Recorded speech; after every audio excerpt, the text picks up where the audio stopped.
Good afternoon, ladies and gentlemen. Welcome to my digital platform. Today in South Africa, this is day 3 of the COVID-19 lockdown. We still have at least about 18 days to go.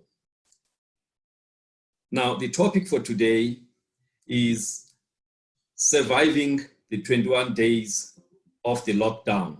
How do we prepare ourselves to mentally survive the 21 days of the lockdown? Basically, we have been forced to be grounded in our own homes, with the exception of those people who are essential professionals or are providing essential support services. So to assist us with professional insights and tips to cope mentally with this disruption in our day-to-day lives, we have decided to invite an expert, Ms. Liesl Anthony. She is a qualified clinical psychologist, very experienced. She is currently finalizing her studies in PhD with the University of Western Cape. And she is currently the head of employee health and wellness in the Northern Cape provincial government in the office of the Premier. So she brings a lot of wealth of expertise to the discussion. Liesl, welcome to our platform. Thank you. Thank you so much. That was a mouthful. Thank you. I know. I know you're not so comfortable in me telling people that you're finishing a PhD, but that's fine. Thank you for agreeing to join us to share your professional expertise with us.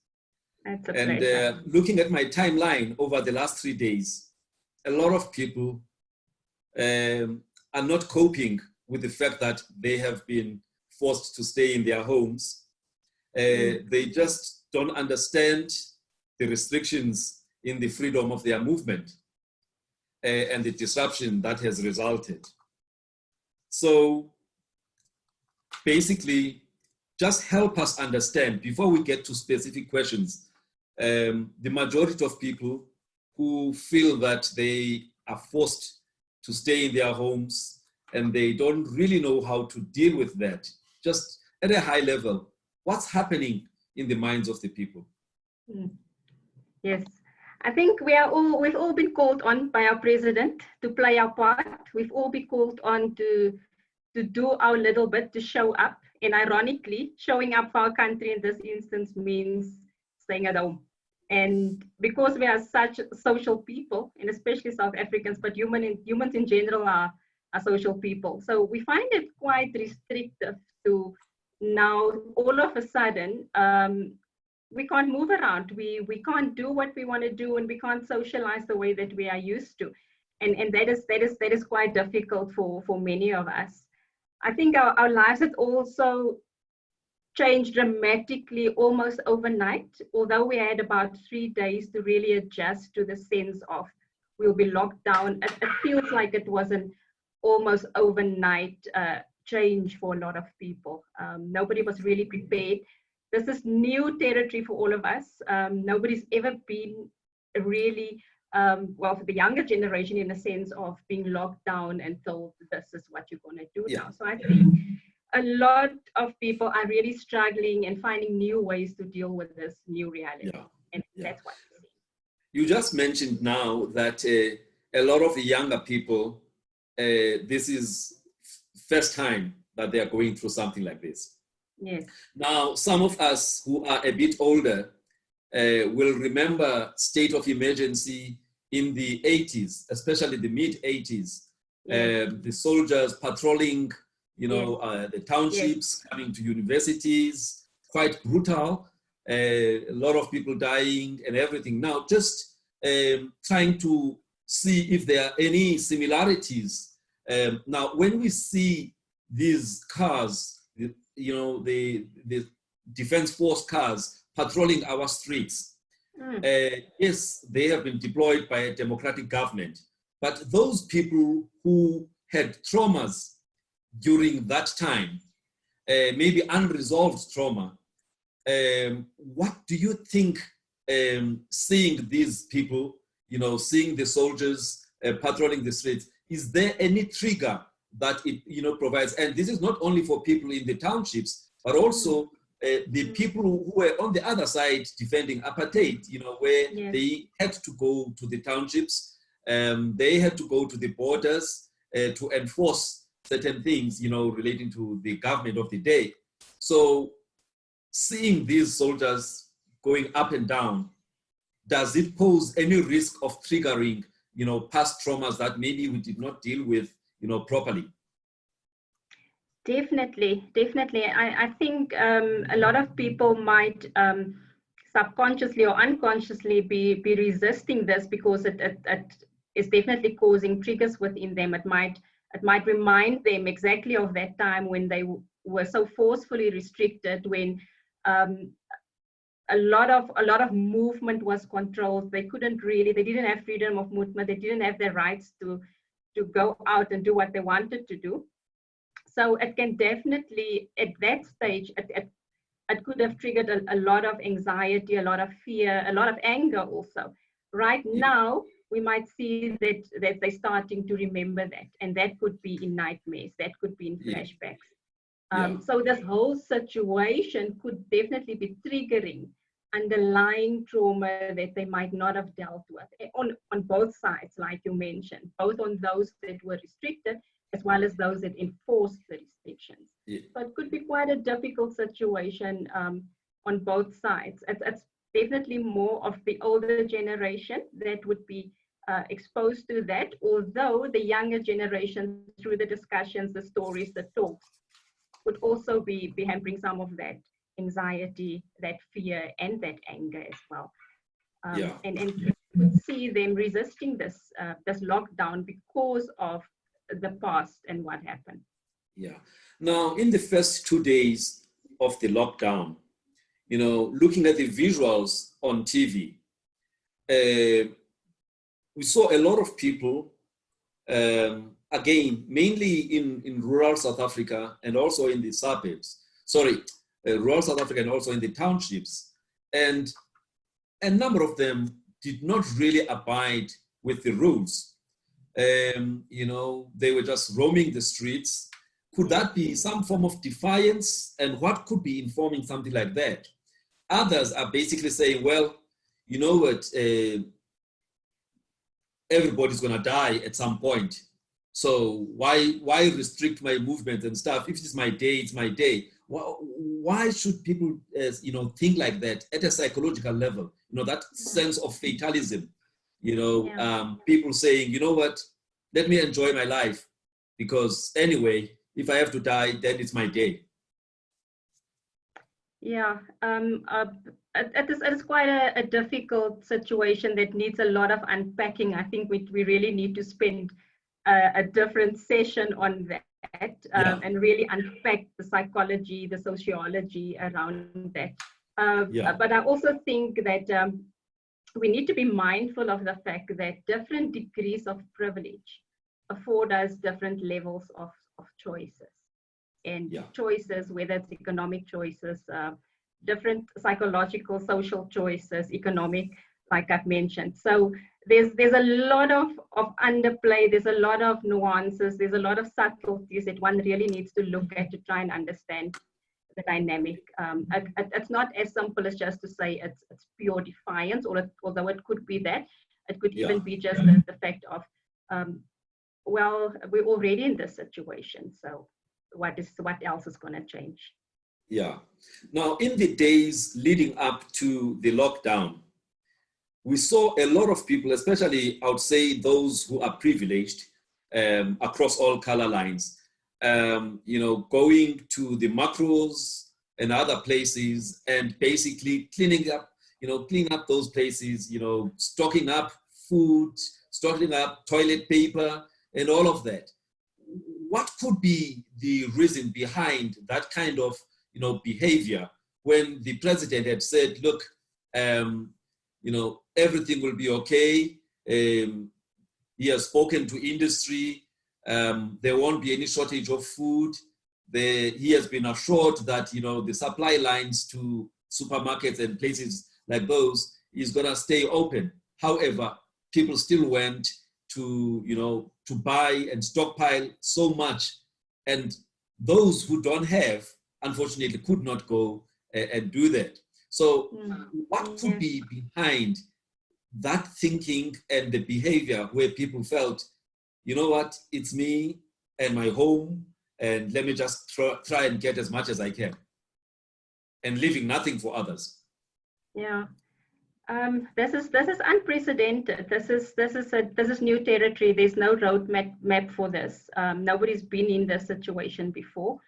I think people of privilege across color lines, most of them have not been in this situation before, and there's a sense of self-preservation, I think, that kicks in, but also a sense of self-interest.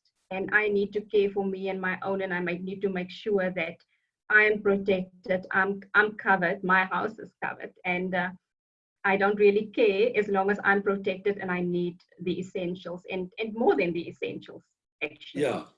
So I really think it's a sense of also the fear around what is happening, the anxiety around, we don't really know what is coming, and we don't understand this. So as long as I can care for myself and my own, that is going to be my first priority and my first go-to.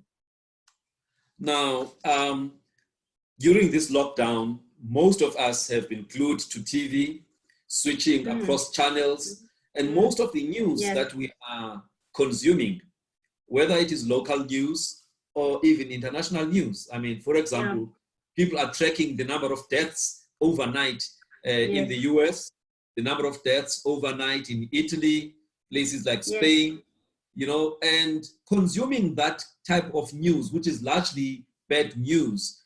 And then a blow, on Friday night, where we were even told that the country has been, downgraded to junk status. So all of that negative news, what does it do to an average South African?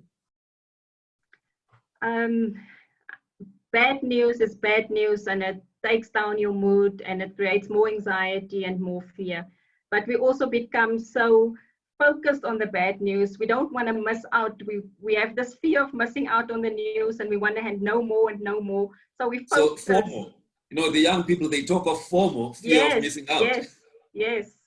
So it's definitely what we see, and it's a gathering of information all the time, and a focus on the negative instead of a shift and a focus to the more positive in terms of how many have recovered. How many successes were there? What are the successes, and how can that assist us currently in our situation? But there's an overemphasis on the negative, and when it's not the negative, what we do get is also a clinical cold picture of numbers and statistics. So there's not really a connection on an emotional level that subdues the fear and subdues the anxiety.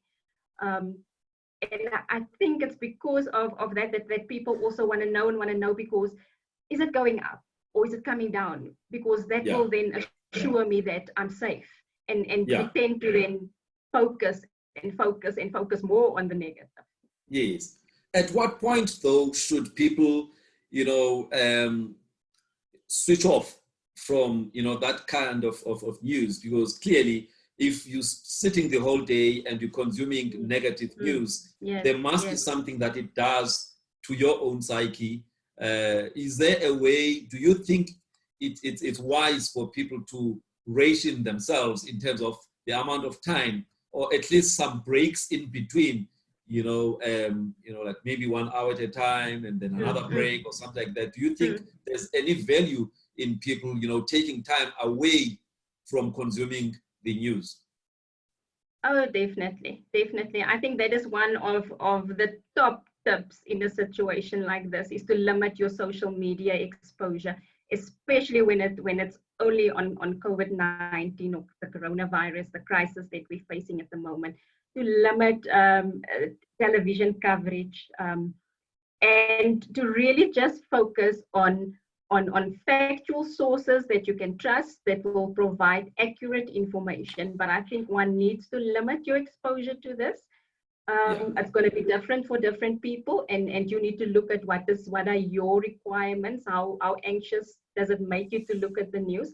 But I would definitely recommend that people limit, and at least the recommendation is people look at the news or social media on this crisis 2 to 3 times a day. I would say one to 2 times a day, maybe in the morning, and then later in the afternoon, early evening, but not before you go to bed. Not just before you go to bed. So an hour or two before you go to bed to check that. So definitely limit the time that you spend on it, at maybe 30 minutes at a time. And also to limit discussions in television exposure, especially around children, because it creates a level of anxiety within them as well.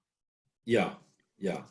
Now, just coming back to us being stuck in our homes because of the lockdown. Now, on a normal situation where there's no lockdown during school holidays, one of the most challenging things for parents is how to keep the kids entertained. You know, the younger lot, they are quick to say, you know, mommy, daddy, I'm bored. You know, and as mommy or as daddy, you have to make a plan. And some who are much, much younger don't really understand why they can't go and play with their friends if you are staying in an estate or even, you know, in a township, you know, why they should not go and play with their neighbors.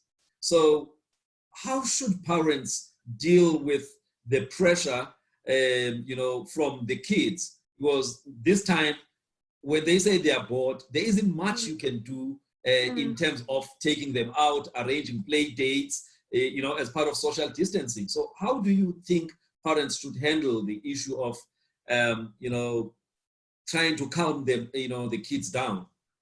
Yeah, I think it's very important to have a structured routine first of all, or to create a new routine, because this is a different situation. This is not a normal day to day. I think it's important to have structure and to have kids wake up at a certain time, go to bed at a certain time, but to also plan activities. I think planning is very important. Joint activities between parents and them, or just them? Sorry, Doc? No, I was saying joint activities, that is family activities with the kids, or...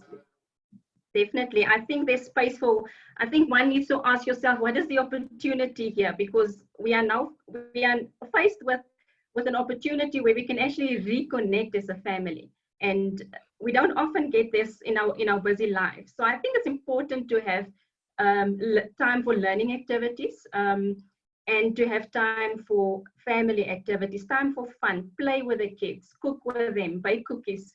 But I think it's also very important that just like we connect with our own friends and family, that we allow kids to connect with their friends, because they do miss their friends as well. So we have Zoom, we have Facebook Messenger, we have WhatsApp video calls. I think that's important that parents look at the options that are available and actually create those things for kids. You know, building of a puzzle, if you have that, looking at little projects around the house that you can involve the kids in, just to create a sense of family, a sense of togetherness, a sense of safety and some normality. But also really it's about reconnecting as a family. Yeah, all right. Now, you know, for parents, because the schools have closed, you know, not closed like in terms of there's no work, but there's added work where now parents have to do some homeschooling. They have to assist the kids who are getting, you know, the assignments on a daily basis. And some of them are feeling overwhelmed, you know, by this additional responsibility, you know, of assisting their kids, whilst also they've got other responsibilities within the house that they need. So by the end of the day, a number of parents are actually feeling, you know, very exhausted, you know, almost burnt out.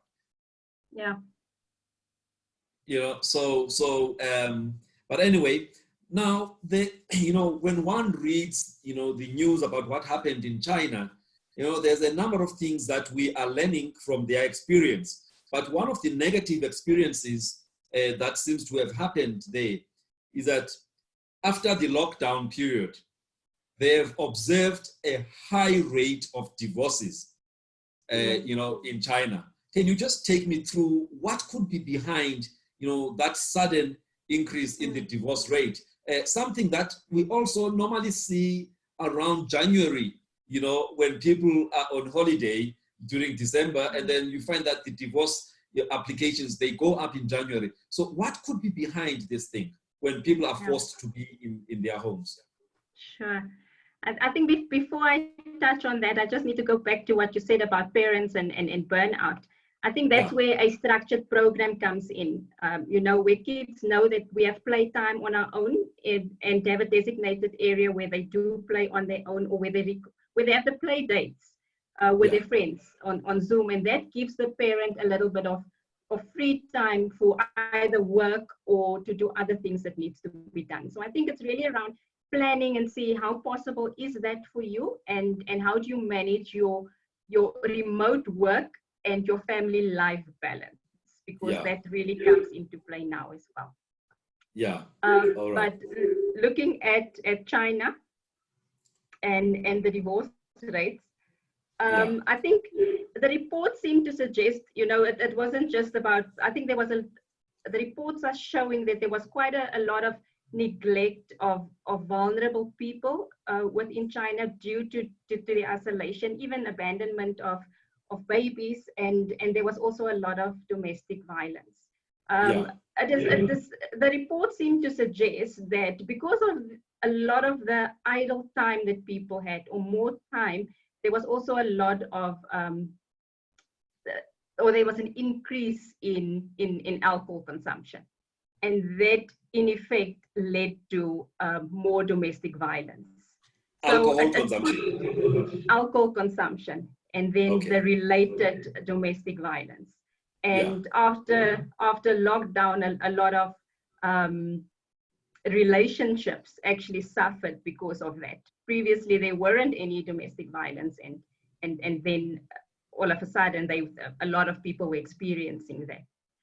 On the other hand, what doesn't seem to really come out that much, but it's also that when you're locked up with somebody for that long, you really start to know the person, and you start to know all their kinks and quirkiness, and sometimes people discover that maybe they did not make the right choice at that start. So I'm hoping that's not going to happen in South Africa, but it's always a possibility. But what the reports are suggesting is that mainly it was an increase of alcohol that led to domestic violence, that then led to dissatisfaction in marriages and relationship, and the breakup afterwards. But we are all people, and there's a lot of strain, there's a lot of tension, there's a lot of irritability that builds up when one is you in this confined space. You can't move out, and you have to really deal with the other person's tension and irritability and fears and anxiety, and that sometimes becomes too difficult for a relationship to handle. Is it possible that maybe those relationships that ended up agreeing to file for divorce, they were in the first place suffering or dysfunctional, and this just worsened the situation? Definitely. It could be that the relationship was strained already, and that because of a strained relationship, I mean, there's so many scenarios that we can talk about.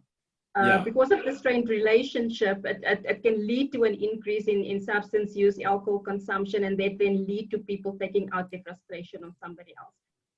It could also be that suddenly couples just realize that they're not compatible because of the busy lives that we lead. We see each other, at nighttime for an hour before bed, in the morning an hour before work, and then sometimes over weekends. And then there's normally friends and family that we connect with. So people or couples don't really connect in the sense, and when you're now forced to connect, they might discover that, this is not for us. at the end of the day. Past research done in America also suggests, so it's not just China, it is just coming out now, but research in America is also suggestive of the fact that during a disaster, domestic violence actually increases. That actually leads to a lot of marriages or relationships breaking up. Yeah. In fact, yesterday, watching the news in the evening yesterday, one picked up some piece of news where, there was an announcement that there's an expectation that domestic abuse is going to go up. Yes. And so part of the contingency plans by government was to make available, facilities or centers where people, if they feel the environment at home is actually toxic, then that could be some form of a safe haven. And it got me thinking, because I had this China thing at the back of my mind. Yes. And I think this is not, and I don't think this is just for married people, relationships in general. Yes. No, definitely, I agree with you. In any type of relationship where people are cohabiting and they've now forced to hunker down together, I think we're going to see some of the strain appearing. But it's also because, like you've mentioned, in many cases, relationships that were already strained before.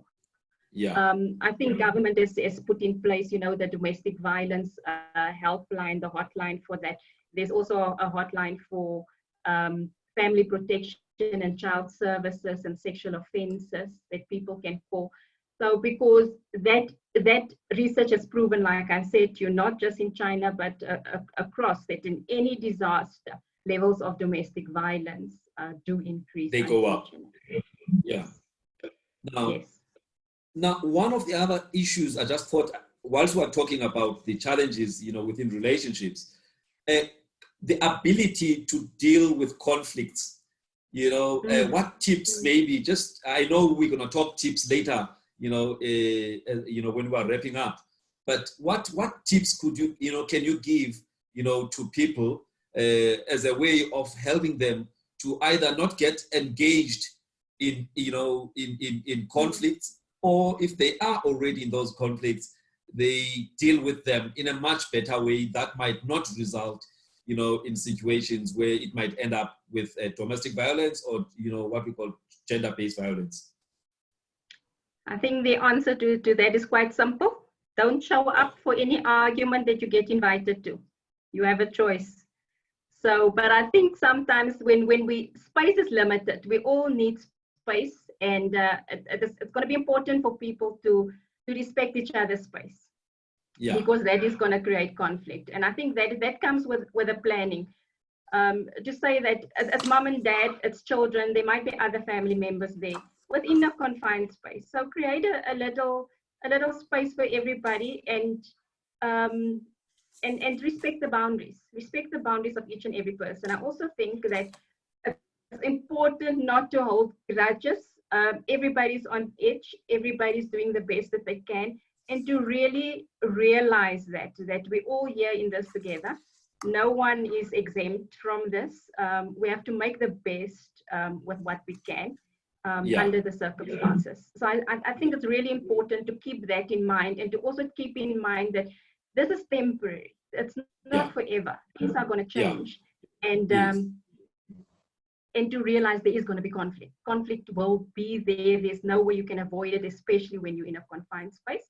Yes. And just not to try not to show up for the argument if it's not yours, and don't take it on.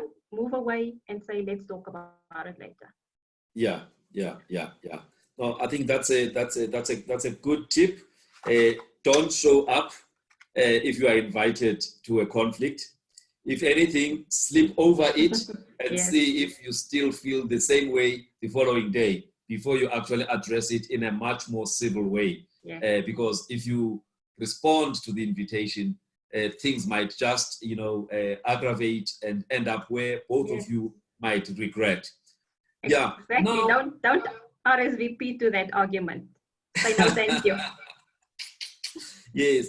Now, just thinking also about people who already are suffering from mental illnesses, Maybe they were well controlled, Yes. depression, anxiety disorders, bipolar mood disorders. Now, this break in the routine, which sometimes is important, especially let's say the people with bipolar mood disorder, where they need structure, they need predictability, or even the people with anxiety disorders, So what message do you have for people who are already, under treatment to manage these conditions, because this added stress that comes with the lockdown, surely, it might create a possibility of relapse, of the condition and become uncontrolled. So what message would you like to share to those kind of people? Yeah, I think especially for people with pre-existing medical or psychiatric conditions or diagnoses, this is going to be a very trying and difficult time. I think they need to really manage the symptoms and really continue with treatment. If they are under treatment with a psychologist or a psychiatrist, their GP, a social worker, or combination of them, I'm sure that they would have gotten a treatment plan for the coming 3 weeks of lockdown. Yeah. So I would recommend that people stick to the recommended treatment plan. They don't stop any treatment that they're on. They continue with any homework exercises that they might have gotten, and they really monitor themselves for new symptoms or for worsening symptoms. So I think that becomes very important. Also, with a condition like depression, where your symptoms are withdrawal, isolation, not wanting to get up, wanting to stay in bed, not really wanting to take care of self-care and hygiene and getting dressed, I think having a routine is going to be extremely, extremely important in instances like this, because now we have the opportunity. Lockdown is actually saying, dip into the symptoms. And what the person needs to say is, I'm going to have predictability. I'm going to have a routine. I'm going to stick to it. I'm going to exercise self-care and monitor myself. There are also, psychologists and psychiatrists are performing telepsychology, telepsychiatry, there's telemedicine that is in place during this lockdown period for those privileged enough to have access to it. Others, I'm sure that within the public health system, they would have advised already existing patients on what route to follow should they be in a crisis position. Yes. So the message is, if you are currently under treatment, make sure you comply to the treatment that has been prescribed to you. Yes. If for any reason you feel like things are getting out of hand, make contact with your treating practitioner. Yes. They may be able to assist you even if it's remote. But going to seek medical help, it's one of those, situations that one is allowed, to do. And so don't sit at home and find that your situation is aggravating, yet you are actually able to go and seek help, either virtually or actually face-to-face. Yes, definitely. I think it's very important, and especially for them to monitor themselves, to immediately become aware if there's something else that is happening that wasn't previously there, or just like I said, a worsening of symptoms. But definitely compliance is key. Yes. All right. Now, just shifting slightly to this group of people that are called essential workers. Now, when one looks at, stuff that is posted on social media, I'm part of a Facebook group called Doctors Connect, and I've been going through, the kind of messages that are posted there. A number of doctors are very anxious, they are very fearful. And one of the challenges that we're experiencing as a country is that there is a shortage of protective equipment. So as much as the whole thing is actually overwhelming, even for clinicians, but the fact that they are unable to get protective equipment that would at least protect them from getting infected by the patients that they have to see because of the job that they have to do. Now, this is in the background of high levels of stress, anxiety, depression in those caring professions without the lockdown, all right?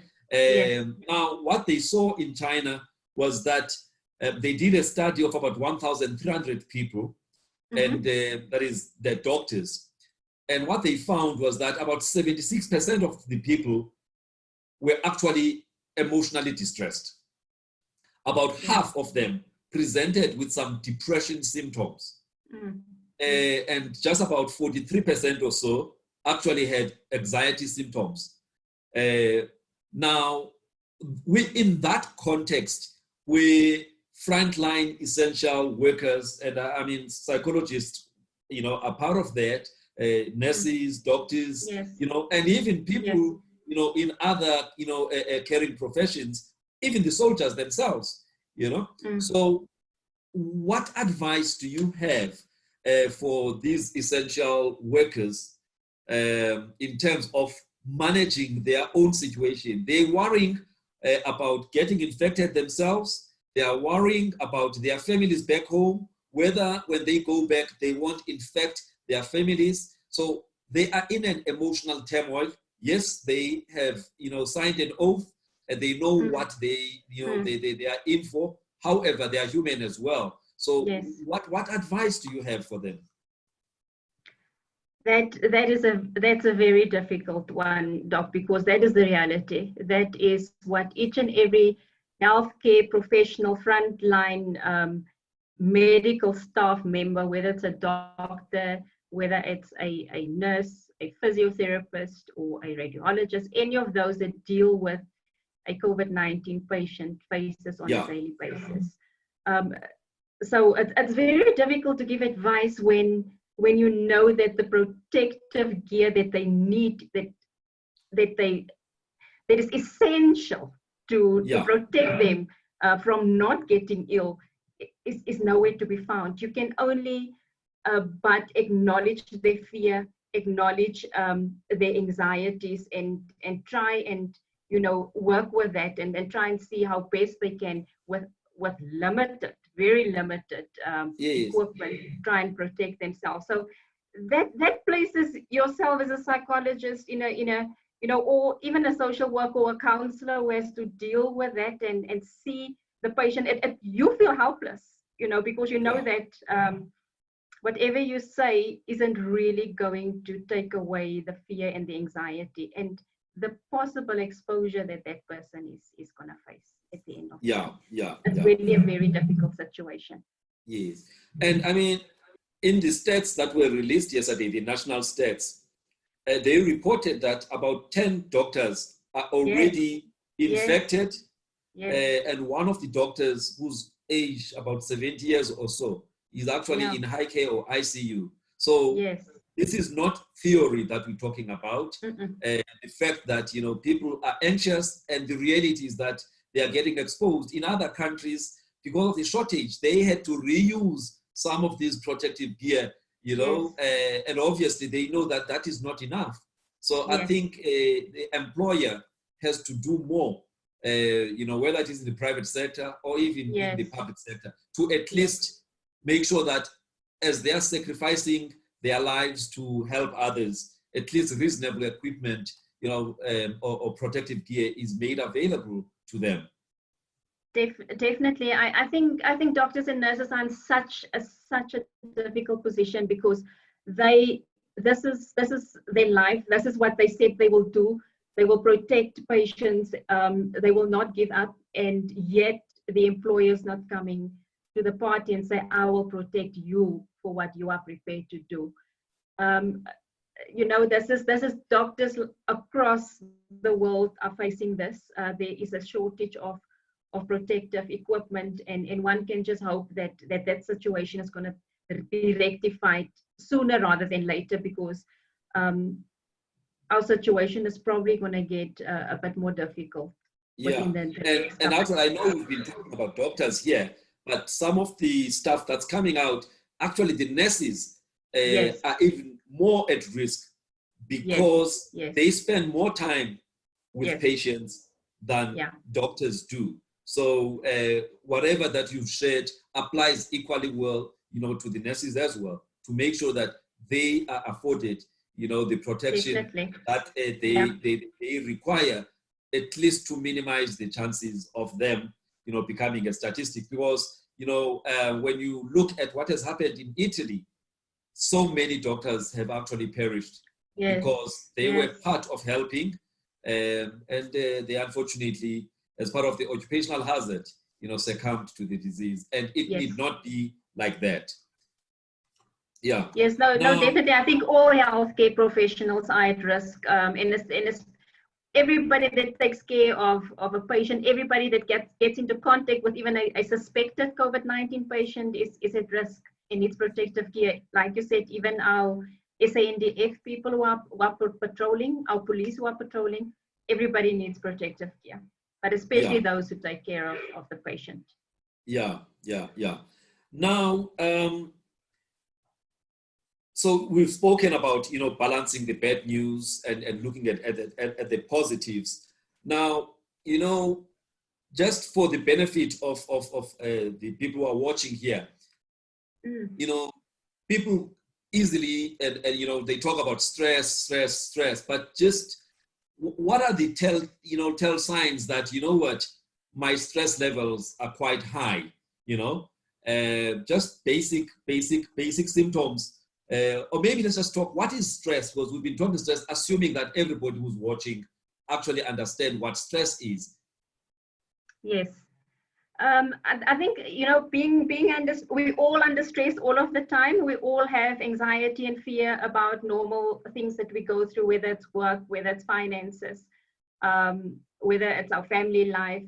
And it's just a general discomfort around, will I be able to meet the demands or the responsibilities that we face with on a daily basis. I think a lot of times it's accompanied when it increases, when it becomes really destructive. That's when there's a lot of agitation, a lot of irritation, a lot of perhaps anger symptoms, a lot of mood symptoms coming in, being emotional, being withdrawn, not showing up for what you need to, whether it's work, whether it's your responsibilities within the family.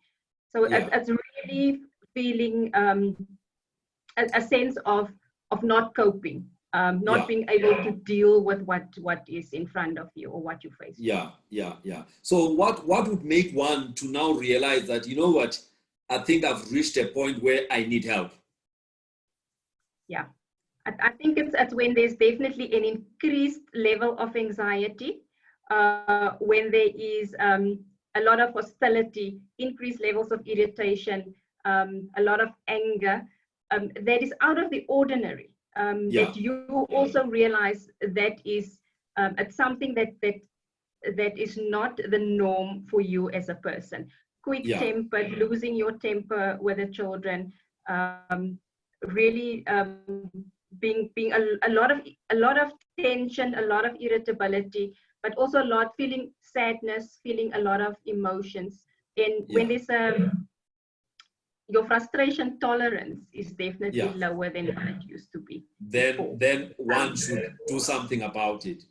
Yes. Definitely find help. Definitely contact somebody that can assist you, whether it's your general practitioner, whether it's a therapist. Call somebody, speak to somebody that you trust, that will be supportive, and that will actually verify for you or confirm or deny and say, yes, but we have noticed that. But you will see it in yourself, you will see it in the reactions of your children or the reactions of your partner or family members as well. And that's where you seek help. Yeah.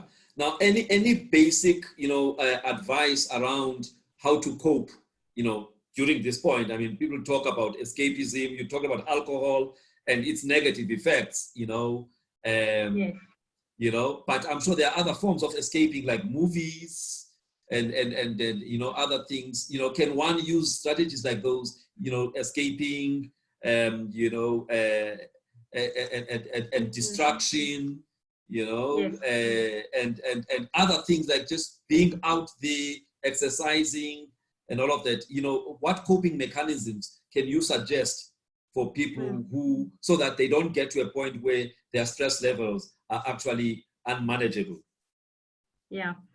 I think, you know, escaping the situation is definitely, you know, a short-term solution. It's not going to be something, because we need to face up to the reality of what is happening. So definitely escape will help. You do need to come back to the reality though, and many people escape in many different ways by watching Yeah, movies, like you mentioned. You know, overindulging is one way of escaping. yeah, Um, so I would limit the escapism a little yeah, bit, and start to focus more on constructive ways of coping. One of the things I've mentioned already, and that is to have a structured routine and plan yeah, for every day, to show up, to still say we're going to get up at this time and wake up the kids, let them make their bed, have meals at certain times, get some fresh air if it's possible, you know. If not, open your window, open an outside door. If you have the luxury of a garden, go out and just get grounded and connect with nature. yes, Exercise is going to be important. And I think there's a lot of, even if you cooped up in an apartment, and you can't really go out, there's a lot of challenges, fitness challenges, that's currently on Instagram, on Facebook, and people are saying, let's do the 10 push-up challenge, or let's do yes, this or that, you know. Connect and try and do those types of things. So stay yes, active, eat well, keep hydrated. The normal things that count in normal everyday life still counts here as well. yeah, um, yeah. yeah, So, and yeah, yes. what about you know, building one's resilience, or people talk about yoga, you talk about meditation, you talk about mindfulness. Would those things, be useful at this time of being cooped up in our homes? Of course, That definitely. people This can go to it's YouTube and learn some of this stuff. definitely there's such a lot of self-empowering techniques that one can do, such as yoga. YouTube is available. Um, but even just if you have a friend who is a fitness instructor, or works in a gym, knows some things, meet up on Zoom and have a fitness session, have a yoga session, have a meditation session, learn about breathing. And that's the most important thing. If everybody, when you feel stressed and you feel overwhelmed, just breathe, and just exercise. Breathe, just do a plain breathing exercise, Yeah, breathe in for 4, hold for 4, breathe out for 4, hold for 4. And just do that when you start to become overwhelmed and you feel like this is becoming too much. Even yes, having yoga and meditation and mindfulness sessions with the kids. Kids love yes, to learn, and they love these things, even if they laugh at first. They get into it quickly. So people yeah, need to make use of these types of exercises. There's a lot of mindfulness exercises where you just sit and breathe, and you're just in the moment. And whenever yeah, a thought comes, or any judgment or any criticism or any worry, you notice the thought and you say, I'll get back to you once I'm done. And you just sit yeah, and you tell yourself, I'm going to do this for 10 minutes, which is a yeah, practical thing, or 5 minutes in the beginning before it becomes comfortable for you to do that. So yeah, there's definitely a lot of things that one can actually do, yeah. just by Googling or going on YouTube. Yes.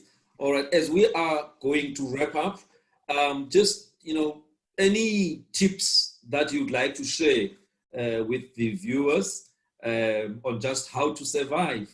I know some of them we've already touched on them already, but I'm sure there are many other tips that you have, up your sleeves, just to empower the people to cope better, so that by the time there's a lifting of the, of the lockdown, they Yeah. are at least, better able to make sense, of the whole situation, and are not at a point where they are crumbling. Yeah. I think it's important to ask yourself, what is the opportunity that we have in this? What is the lesson that I can take from this? What is it that I can learn about myself, about my family, about my home? about my nation, about the world, you know, just to really do some introspection and ask yourself, what can I do to either self-empower myself or to gain some personal growth in this. Then I think it's very important, counterbalance the negative with the positive. Yes. So if you are watching any negative news, counterbalance that with something positive, whether it's going out, appreciating your children, have some sense of what am I grateful for today, you know, and having that practice, you know, on a daily basis. What am I grateful for today? Because there are so many things that we are grateful that you don't have COVID-19 as yet. Exactly. Grateful that you have a roof over your head. Grateful that you have food, you know, to eat. But I think it's so important to laugh. Just laugh. Find the humor in the situation. Look at the lightness that there might be. And most important, there's no roadmap for this. So we all need to take this moment by moment, day by day, step by step. Don't be hard on yourself. We're all going to make mistakes, but we're going to learn from this. We're all doing the best that we can, and we all can do better. And day by day, we will do better. I think one thing that I also would like to say is, or a suggestion to everybody is, why don't you journal this? Why don't you get a piece of, and you can journal in any way. You know, you can take a piece of paper and you can each and every day write down what the day was, you know? COVID-19 lockdown 2020 day 3. And journal that. You can even journal it on your laptop, on your phone. Take pictures of the day. And after this 21 days, you will have a chronicle of this time, of this period. That 20 years from now, you can look back and say, this is how I survived. This is what I did. This is what I learned. This is the growth that I've gone through. So that would be my suggestion. In any way that you can, whether it's through pictures, through paintings, through writing, try and chronicle this for you, because it will assist in your personal growth and you will also reconnect with your family. Yeah. Okay. Now, any other tips that you would like to give to people? Play with your children. Play with your children. I think that's an important thing. Find a long-term project that you can work on. If it's a 5,000 piece puzzle that was lying in the cupboard for however long, get that out and do it. If it's a home project that you've been waiting to do, get that out and do that. You know, start a new hobby. There's YouTube. Start knitting, start painting. Do the things that you've always thought that you wanted to do. You know, research is also showing that when you do something repetitively, it's actually quite soothing. So things like playing with clay, like knitting, you can make your own Play-Doh with just normal flour and water. You know, so you don't have to, you don't need expensive things. And remind yourself that this is temporary. This is temporary, and this is gonna end. Yes, you know, last year I came across a book, well, a little coloring book. They call it mindfulness coloring book. And I was like, no, man, I'm an adult. Why should I be coloring? So actually, do you think, you know, there's value in those kind of books? You know, that basically force adults to actually do what the kids normally do, you know, at a therapeutic level. Of course, there's value in that. This part of the repetitive soothing patterns as well. And it really helps with mindfulness, because once you are coloring, it's a form of escapism that is actually quite helpful, because it helps with your breathing, it brings down your anxiety levels, and it really helps you to really become calmer than what you were. So definitely, I would advise people to just start coloring. It is definitely quite helpful. And that they can also do with their kids. Definitely. I think a lot of the activities with mindfulness and with relaxation can be done as a family as a whole, or you know, the immediate people that you're bunkering down with. It can definitely help. Okay, just one last thing, then we are done. You know, as I was reading through, you know, stuff, I came across something called radical self-acceptance. Now I thought, hey, as a medic, I don't really fully understand, you know, this concept. Now, can you just, you know, what is that? You know, they talk about accepting stuff, but just is it something that's useful for people to actually, you know, understand in the context of where we are, you know, so that we don't become too hard on ourselves. Definitely, Doc. Radical self-acceptance is really just looking at the situation and accepting it for what it is. Accepting yourself for what it is, and we can't control the situation. It doesn't matter how we want to control it, we can't. So it is just about going to a place of accepting this and accepting the situation, accepting that this is something that is it's not within your control. Yeah. And accepting everything accepting even the mistakes that you make. That is what radical self-acceptance really comes down to. Accepting the mistakes that you're going to make, and accepting that you don't know everything, and accepting that you are anxious and fearful of what needs to happen. So we should just make the best out of the situation, even though it is not within our state of control. Definitely. That would be my advice. And that's where the journaling comes in. Take a piece of paper and just journal and say to yourself, this is what it is today. I need to accept it. If you really want to have some form of control, find something that you can control, that is within your reach, whether it is reorganizing your cupboard, or looking at your bookshelves, looking at redoing a room or a cupboard or your study. That is something that's within your control. Do that. Yes, no, thank you very much. So any last words to South Africans who are watching? Not necessarily tips now, just anything before we go off? There is no roadmap for this. We are all doing the best that we can under the given circumstances. Sometimes we might be feeling fragmented, and that is going to be normal. I think one thing that I've just learned very recently from a spiritual coach is to do some mindfulness and to ask yourself 10 questions. I can just quickly go through that, and maybe those who are listening can do this. And the first question is really to ask yourself, my body is, and give it a word. My heart is. Yeah. My mind is. Yeah. My spirit is. Yeah. I am. Yeah. And once you've done that and given it a word, go back and then say, and those words don't have to correspond. Go back and say, my body needs. Yeah. My heart longs for. Yeah. My mind wants. Yeah. My spirit desires. Yeah. And I embrace. Yeah. And you fill in the blanks. And that really helps you to reintegrate and become whole and have a sense of safety. All right. On that note, Lizzle, I want to thank you for spending an hour with us. I'm sure there's a lot of value that people have picked up from our discussion. So can you, I just want to thank you. And stay COVID-19 free. Thank you, you too. It's been a pleasure. I mean, being in Kimberley, I'm sure there's not much of a difference during the lockdown and when there's no lockdown. I'm not going to comment. Yes, but anyway, thank you very much. Thank you so much. It was really a pleasure. All right, thank you.